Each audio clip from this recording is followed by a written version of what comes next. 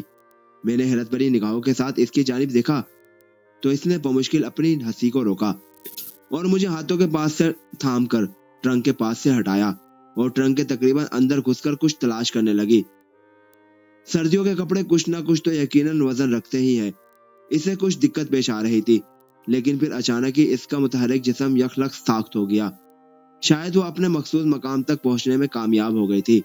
پھر جب وہ باہر آئی تب مجھے اپنا سانس حلق میں پھنستا محسوس ہوا۔ وہ بچے کو پاؤں کے پاس سے تھامے ہوئے تھی اور اس کی لاش این کے ہاتھ میں ایسے لٹکی ہوئی تھی جیسے مردہ مرغی کی کھال کو اتار کر صوف والی ریڑھی پر لٹکا دیا جاتا ہے۔ این نے کہکا لگاتے ہوئے اسے سیدھا کیا، پھر سینے کے ساتھ لگاتے ہوئے بولی، اسے سردی لگ گئی ہے اس لیے خاموشی کے ساتھ ٹرنک میں لیٹا ہوا تھا، ورنہ چپ بیٹھے والوں میں سے کہاں ہے۔ میں نے افسردہ نگاہوں سے جونیئر ٹام کی لاش کی طرف دیکھا، پھر این کو مخاطب کرتے ہوئے برائے ہوئے لہجے میں کہا، یہ مر چکا ہے، تم بہت بڑے گناہ کی مرتکب ہو چکی ہو، تمہیں اسے ٹرنک میں بند نہیں کرنا چاہیے تھا۔ این نے بچے کی لاش کو باہوں میں بھیجتے ہوئے جواب دیا، اگر میں ایسا نہیں کرتی تب پولیس والے اسے مجھ سے چھین لیتے، میں اسے اپنے آپ سے جدا نہیں ہونے دینا چاہتی۔ لیکن یہ مر چکا ہے، میں نے پریشان کن لہجے میں کہا، اب تم اسے مزید پاس نہیں رکھ سکتی ہو۔ ایسا ممکن نہیں ہے، این گھراتے ہوئے لہجے میں بولی، مرنے یا زندہ ہونے سے مجھے کچھ فرق نہیں پڑتا، لیکن اس کی جدائی میں برداشت نہیں کروں گی۔ میں نے دوبارہ پریشان کن نگاہوں سے این کی جانب دیکھا۔ اس کے چہرے پر مستحکم تاثرات دیکھ کر میں معاملے کی گمبھیرتا کے متعلق بخوبی جان سکتا تھا۔ یعنی اگر میں اس سے بچے کو چھیننے کی کوشش کرتا تب وہ انتہائی اقدام اٹھانے سے گریز نہ کرتی، اور میں ایسا نہیں چاہتا تھا، اس لیے خاموش ہو گیا۔ وہ رات تک بچے کو سینے سے لگائے بیٹھی رہی۔ رات کا کھانا میں نے اسے زبردستی کھلایا۔ کھانے کے بعد جب وہ مختصر وقت کے لیے ٹوائلٹ گئی تب میں نے بچے کی لاش کو اٹھا کر دیکھ خانے میں موجود لکڑیوں کے ڈھیر میں چھپا دیا، پھر مختصر کپڑوں کے ڈھیر کے ساتھ ایک مصنوعی گڑیا کا بے ڈھنگ کا وجود بنا کر اسے کپڑوں میں لپیٹ کر بستر پر رکھ دیا۔ این نے باتھ روم سے باہر نکلتے ہی پہلی نگاہ بچے کے بے ڈھنگ کے وجود پر ڈالی۔ اس کے دماغ نے فوراً تبدیلی کو محسوس کر لیا، لیکن میں نے معاملے کو سنبھالتے ہوئے اسے سمجھایا کہ جونیئر ٹام کو ٹرنک میں سردی لگ کر بخار چڑھ گیا ہے، اس لیے میں نے اسے کپڑوں کے اندر اچھی طرح پیک کر دیا ہے تاکہ اسے مزید سردی نہ لگ سکے۔ بہتری اسی میں ہے کہ اب اسے دوبارہ کپڑوں میں سے باہر نہیں نکالا جائے۔ این نے مطمئن انداز میں سر ہلایا، پھر کپڑوں پر مشتمل بے ڈھنگ کے وجود کو اٹھا کر سینے کے ساتھ لگا لیا اور کچھ دیر سوچتے رہنے کے بعد دوبارہ بولی، جونیئر ٹام کا وزن بہت کم ہو گیا ہے، میرے خیال میں شاید اسے ایسا بخار کی وجہ سے ہوا ہے، ہمیں اسے دودھ پلا دینا چاہیے، کہیں اس کی طبیعت مزید خراب نہ ہو جائے۔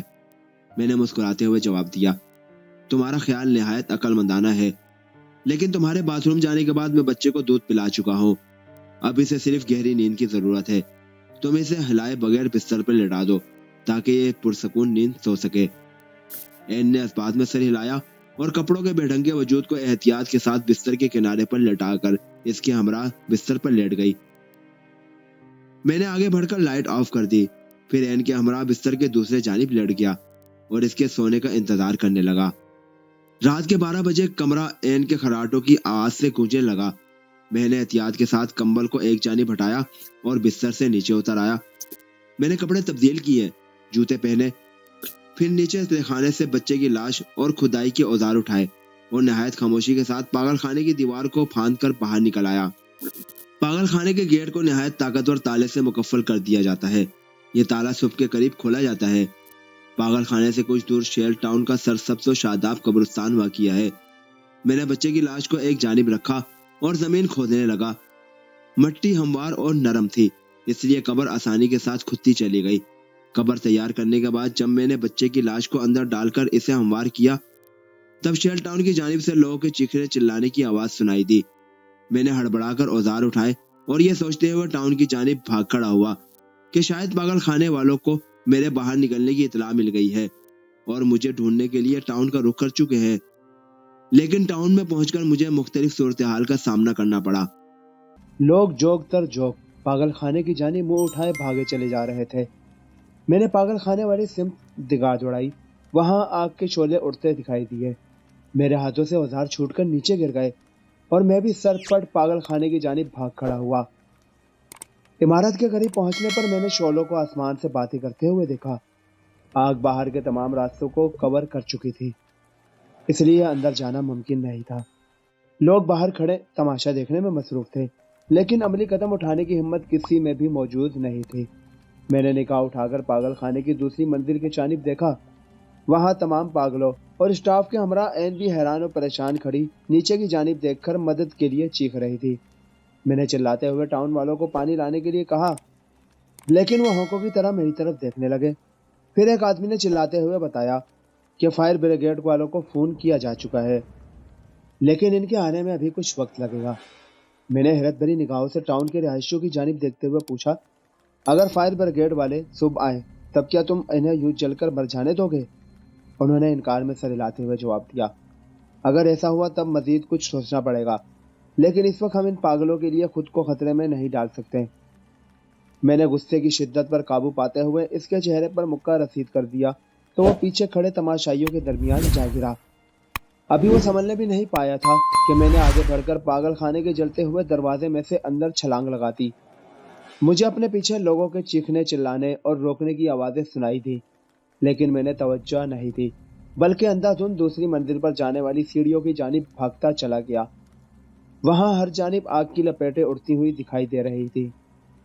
کچھ ہی دیر میں میرے جسم کو آگ نے گھیرے میں لے لیا۔ آگ اور دھوئے کی بدولت بے دم ہو کر میں زمین پر گرتا چلا گیا۔ آگ میں گھسنا حماقت تھی اور فرار ہونا ممکن نہیں تھا۔ اس بات کی سمجھ مجھے اس وقت آئی جب وقت گزر چکا تھا۔ بل اچانک خاموش ہو گیا۔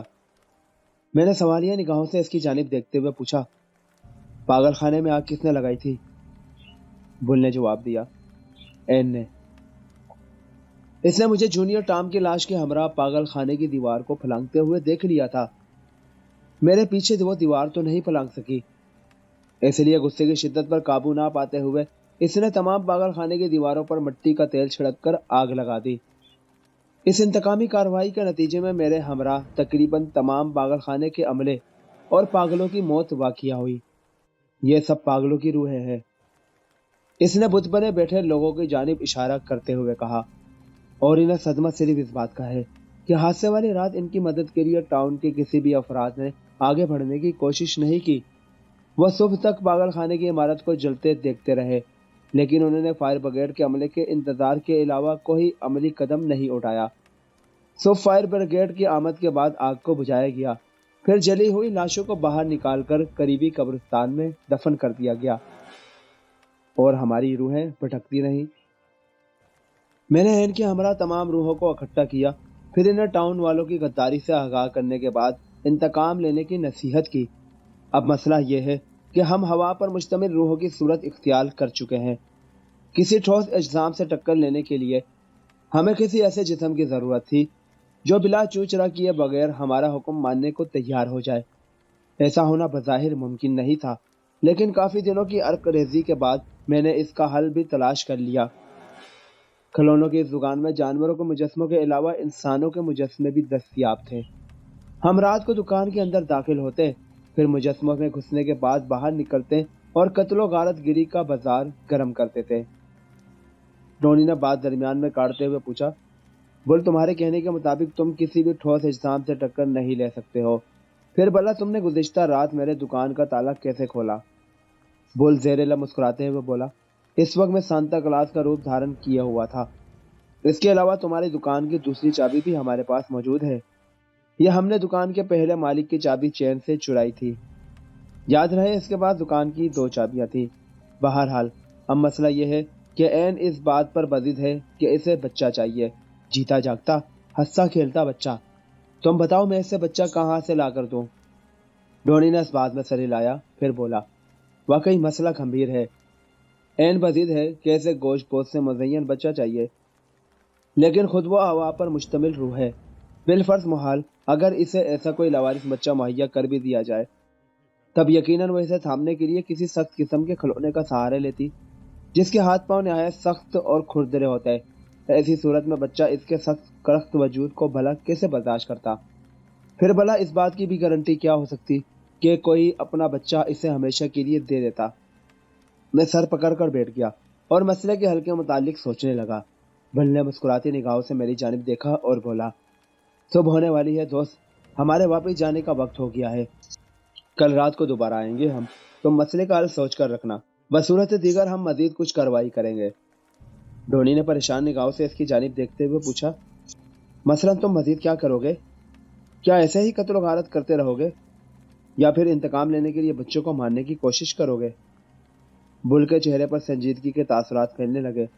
وہ غسیلے لہجے میں بولا، آپ بیتی کی شروعات میں نے تمہیں بانسری والے لڑکے کی کہانی کے متعلق بتایا تھا، جس میں بانسری والا لڑکا ٹاؤن کے بچوں کو بانسری کی مدر دھن کی بدولت اپنے پیچھے آنے پر مجبور کرتا ہے اور انہیں ہمراہ لے کر پہاڑوں کے درمیان گم ہو جاتا ہے۔ ہمارا ارادہ بھی کچھ ایسا ہی ہے۔ حالات کے ذمہ دار ٹاؤن والے ہوں گے۔ وہ سب یخلق نگاہوں کے سامنے سے اوجل ہونے لگے اور پھر کچھ ہی دیر میں دکان ان کے ہوا پر مشتمل وجود سے آری ہوتی چلی گئی۔ ڈونی نے طویل سانس لیا اور اوپر اپنے رہائشی کمرے کی جانب چل دیا۔ ان کے مسئلے کا حل فی الوقت ڈونی کے دماغ میں موجود نہیں تھا، لیکن اسے امید تھی کہ تھوڑی دیر کی سوچ و بچار کے بعد وہ حل تلاش کر ہی لے گا۔ تمام رات جاگتے رہنے کی وجہ سے اسے اپنا سر درد کی بدولت پھٹتا ہوا محسوس ہو رہا تھا، اس لیے بستر پر لیٹتے ہی وہ گہری نیند سو گیا۔ صبح 12:30 بجے اس کی آنکھ کھلی۔ کوئی دکان کے شٹر پر دستک دے رہا تھا۔ ڈھونی نے کمبل ایک جانب پھینکا اور نیچے دکان کی جانب چل دیا۔ شٹر کو زور زور سے ٹھڑٹھڑایا جا رہا تھا۔ اس نے آگے بڑھ کر کنڈی کو کھولا اور جھٹکے کے ساتھ شٹر کو اوپر کر دیا۔ سامنے سارجن اینتھونی اپنے ماتحتوں کے ہمراہ کھڑا تھا۔ اس کے چہرے پر حیرت کے تاثرات تھے۔ ڈونی کو دیکھتے ہی اس نے پریشان لہجے میں پوچھا، خیریت تو ہے؟ لگتا ہے کہ تم نے رات دکان کے اندر ہی گزاری ہے۔ ڈونی نے اس بات میں سر ہلایا اور بولا، وجہ صرف یہ ہے کہ میں پچھلی رات کو دکان میں داخل ہونے والے اشخاص کو رنگے ہاتھوں پکڑنا چاہتا تھا۔ تب پھر تم نے ایسا کیا کیا؟ سارجن اینتھونی نے سوالیہ لہجے میں پوچھا۔ تب ڈونی نے اس بات میں سر ہلایا اور انہیں دکان کے اندر آنے کے لیے کہتے ہوئے خود دکان سے ملحقہ اسٹور روم کی جانب چل دیا۔ یہاں الیکٹرک ہیٹر موجود تھا۔ اس نے جلدی جلدی 3 کپ کافی تیار کی اور انہیں ہاتھوں میں تھامے دکان میں آ گیا۔ سارجن اینتھونی تنقید کی نگاہوں سے دکان کا جائزہ لے رہا تھا۔ ڈونی نے کپ اس کے اور اس کے ماتحت کے سامنے رکھ دیا، پھر خود اپنا کپ تھامے کرسی پر بیٹھ گیا۔ سارجن نے استفہامیہ نگاہوں سے اس کی جانب دیکھا۔ تب ڈونی بولا، شاید تم ان باتوں پر یقین نہیں کرو گے جو میں بیان کرنے لگا ہوں، لیکن حقیقت یہی ہے کہ میری ملاقات گزشتہ رات کچھ روحوں کے ساتھ ہوئی ہے اور ان روحوں کا تعلق شیل ٹاؤن کے پاگل خانے سے ہے۔ پھر اس نے تمام واقعہ لفظ بلفظ سارجن اینتھونی کے سامنے دہرا دیے۔ وہ حیرت بھرے چہرے کے ساتھ خاموشی کے ساتھ کہانی سنتا چلا گیا، پھر طویل سانس لیتے ہوئے بولا، یقیناً ایسا ہی ہوا ہوگا۔ ان پاگلوں کی موت بہت دردناک طریقے سے وقوع پذیر ہوئی تھی۔ ٹاؤن کے کسی بھی فرد نے انہیں بچانے کی کوشش نہیں کی تھی۔ وہ سب جل کر بھسم ہو گئے تھے۔ اب اگر وہ انتقام لے رہے ہیں تب انہیں ایسا کرنے سے منع کرنا میرے اختیار سے باہر ہے، لیکن ہمیں ایسا کرنا ہوگا، ورنہ وہ ٹاؤن کے تمام افراد کو نہایت بے دردی کے ساتھ قتل کرنے کے بعد بچوں کو اغوا کر کے لے جائیں گے۔ سارجن اینتھونی نے اس بات میں سر ہلایا اور اذیت بھرے لہجے میں بولا، آج صبح تمہاری دکان بند ہونے کی اطلاع مجھے ملی، تب میں نے یہی سمجھا کہ واردات ہو گئی ہے، کیونکہ باقی ٹاؤن میں حالات بہتر ہی رہے تھے۔ اب اگر تمہارے کہنے کے مطابق روحوں کا معاملہ ہے، تب بھلا میں اور تم کیا کر سکتے ہیں؟ تب ڈونی بولا، میرے دماغ میں ایک ایسی تدبیر ہے جس پر عمل کر کے ہم ان روحوں کے شر سے ٹاؤن والوں کو نجات دلوا سکتے ہیں، پر صرف ایک بچے کی قربانی دینی ہوگی۔ سارجن چونکتے ہوئے بولا، تمہارے کہنے کا مطلب یہ ہے کہ ٹاؤن کی کسی گھرانے کو اپنے بچے کی قربانی دینی ہوگی؟ یہ ناممکن ہے، ایسا کوئی بھی نہیں کرے گا۔ ہمیں مزید کوئی حل سوچنا ہوگا۔ اس مسئلے کا حل اس کے علاوہ مزید کوئی نہیں ہے۔ تم خود بتاؤ، روحوں کے حملے سے ٹاؤن والوں کو کیسے محفوظ رکھ سکتے ہو؟ کیا پولیس کی نفری انہیں ان کے عزائم سے منع کر سکتی ہے؟ اگر ایسا کر سکتی ہوتی تو اب تک کر چکی ہوتی۔ پھر میری تدبیر کے مطابق اگر تو ہم یتیم خانے والوں سے رجوع کریں اور ان سے کسی ایسے بچے کی دستیابی کا مطالبہ کریں جو دودھ پیتا ہو اور اس کے آگے پیچھے رونے والا کوئی نہ ہو۔ تب سارجن نے انکار میں سر ہلایا اور غسیلے لہجے میں بولا، میں ایسے سفاکانہ عمل کے لیے کبھی بھی تیار نہیں ہو سکتا۔ تم خود سوچو، ایک دودھ پیتے بچے کو ان پاگل روحوں کے حوالے کرنا عقل مندی ہوگی کیا، جو یہ بھی نہیں جانتے کہ بچے کو ٹرنک کے اندر کپڑوں کے نیچے بند کرنا بیوقوفی ہوتی ہے۔ علاوہ ازیں ہوا پر مشتمل وہ روحیں بچے کی بھوک کا ازالہ کیسے کر پائیں گی؟ بوتل کو ہاتھوں میں تھامنے کے لیے بھی انہیں گوشت پر مزین ہاتھ چاہیے، جو ان کے پاس نہیں ہے۔ ڈونی نے اس بات میں سر ہلایا۔ میں بھی اتنا سنگ دل نہیں ہوں کہ ایک دودھ پیتے بچے کو پاگل روحوں کے حوالے کر دوں۔ میری تدبیر اس سے مختلف ہے، اور بات یوں ہے کہ ٹاؤن کے ایک گھر کو خالی کر کے پاگل روحوں کے لیے مختص کر دیا جائے، جہاں وہ بچے کے لیے بآسانی آ جا سکیں۔ یتیم بچے کی نگہداشت کے لیے کسی عورت کا بھی بندوبست کر دیا جائے۔ عورت بچے کی نگہداشت کی ذمہ دار ہوگی۔ اس کے علاوہ دن کے باقی اوقات میں روحیں بچے کے ساتھ اپنا دل بہلا سکتی ہے۔ مجھے یقین ہے کہ کچھ ہی عرصے میں روحوں کا دل بچے کے وجود سے بھر جائے گا اور وہ اسے چھوڑ کر کہیں اور چلی جائیں گی۔ سارجن نے اس بات میں سر ہلایا، پھر کچھ دیر سوچتے رہنے کے بعد دوبارہ ہم کلام ہوا، لیکن تم اس بات کو یکسر فراموش کر رہے ہو کہ روحوں کا وجود ہوا پر مشتمل ہے، جبکہ بچے کا گوشت سے مزین۔ بھلا وہ بچے کے ساتھ کیسے دل بہلا سکیں گی؟ اگر وہ کھلونوں کے سخت وجود کا سہارا لیں گی تب بچہ شدید زخمی بھی ہو سکتا ہے۔ واقعی اس پہلو کے متعلق میں نے نہیں سوچا، ٹونی نے اس بات میں سر ہلاتے ہوئے جواب دیا۔ لیکن مجھے سوچنے کی ضرورت بھی نہیں ہے، اس مسئلے کے متعلق وہ خود سوچیں گی۔ میں رات کو تدبیر ان کے سامنے رکھ دوں گا، دیکھتا ہوں وہ کیا جواب دیتی ہیں۔ سارجن نے اس بات میں سر ہلایا اور دکان سے باہر نکل گیا۔ رات کے 12 بجے تمام روحیں دکان کے اندر موجود تھی۔ این اور بل کی روح کاؤنٹر پر بیٹھی تھی، جبکہ باقی سب حسب معمول نیچے زمین پر۔ این کے چہرے پر اداسی کے تاثرات ہیں اور بل تعصب بھری نگاہوں سے اس کی جانب دیکھ رہا تھا۔ ڈونی نے جب اپنی تدبیر بل کے سامنے دہرائی تب بل انکار میں سر ہلاتے ہوئے بولا، نہیں، ایسا ممکن نہیں ہو سکتا۔ این بچے کی جدائی برداشت نہیں کر پائے گی، یہ تدبیر ناقابل عمل ہے۔ تم کچھ مزید سوچو، کل کرسمس کی رات ہے اور مجھے امید ہے کہ تم ضرور کوئی بہتر حل تلاش کر لو گے۔ ڈونی نے بیچارگی کے عالم میں بل کی روح کی جانب دیکھا اور بولا، مجھے نہیں لگتا کہ میں تمہارے گھمبیر مسئلے کا حل تلاش کر پاؤں گا۔ مسئلے کا حل ڈھونڈنا آسان نہیں ہے، اگر تم خود ایسا کرو تب زیادہ بہتر ہوگا۔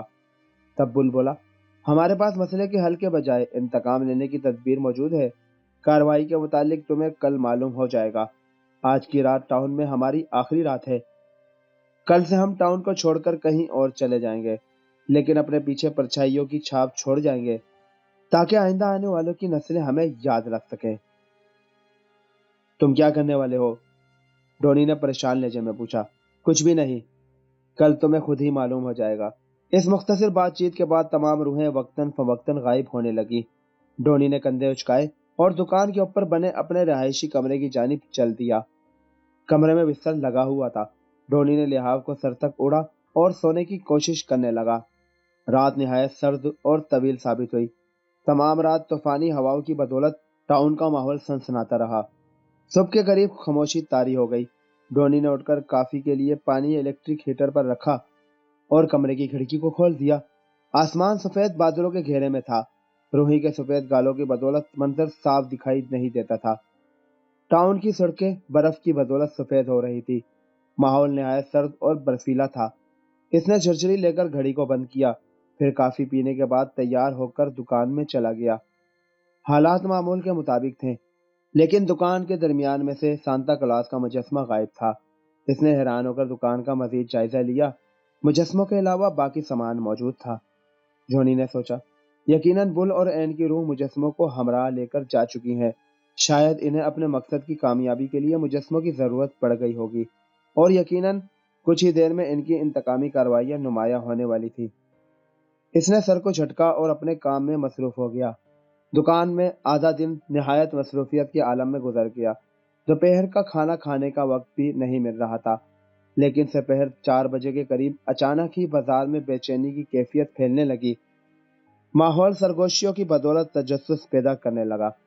ڈونی نے سمجھا کہ ایسا شاید 5 بجے بازار بند ہونے کی وجہ سے ہے، لیکن سرگوشیوں کے سلسلے نے جب بڑھتے بڑھتے شور شرابے کی صورت اختیار کر لی تب اس کا ماتھا ٹھنکا۔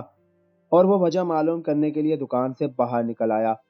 لوگوں کے چہروں پر پریشانی کے تاثرات تھے اور ان کے درمیان میں سارجن اینتھونی کھڑا دلاسے دینے میں انہیں مصروف تھا۔ ٹونی نے آگے بڑھ کر سارجن اینتھونی سے معاملے کے متعلق دریافت کیا۔ تب سارجن بولا، ٹاؤن کے 15 بچے اچانک ہی لاپتہ ہو گئے ہیں۔ ان کے ماں باپ کا کہنا ہے کہ بچے اپنے دوستوں کے ہمراہ قریبی پارک کی جانب گئے تھے، پھر ان کے چند دوست واپس آ گئے، زیادہ تر واپس نہیں آئے۔ گمشدہ بچوں کے دوستوں سے پوچھ گچھ کرنے پر صرف اتنا معلوم ہوا کہ پارک کے باہر سانتا کلاس باراسنگھے کے ساتھ جتی ہوئی بگی میں موجود تھا۔ بچوں نے بگی میں بیٹھنے کا تقاضا کیا، تب سانتا کلاس نے انہیں بگی میں بیٹھنے کی اجازت دے دی۔ اس کے ہمراہ ایک بوڑھی عورت بھی برجمان تھی، جس کے ہاتھوں میں لاٹھی موجود تھی۔ لاٹھی کے اوپر عقاب کی تصویر منقش تھی۔ سانتا کلاس نے باراسنگھے کو چابک رسید کیا، تب باراسنگھا ٹاؤن سے کچھ ہٹ کر جنگلات کی جانب بھاگ کھڑا ہوا۔ اس کے بعد وہ باراسنگھے کی سواری اور سانتا کلاس دوبارہ دکھائی نہیں دیا۔ تب ہم بچے مایوس ہو کر ٹاؤن کی جانب چلے آئے۔ ڈونی نے سارجن اینتھونی کو دکان میں آنے کی دعوت دی اور دکان کی جانب چل دیا۔ سارجن اینتھونی اس کے پیچھے تھا۔ دکان میں داخل ہونے کے بعد ڈونی نے سانتا کلاس کے مجسموں کی خالی جگہ کی جانب اشارہ کرتے ہوئے کہا کہ دونوں مجسموں کو یہاں سے چرایا گیا ہے۔ باراسنگھا اور رتھ انہیں کہاں سے دستیاب ہوا میں نہیں جانتا۔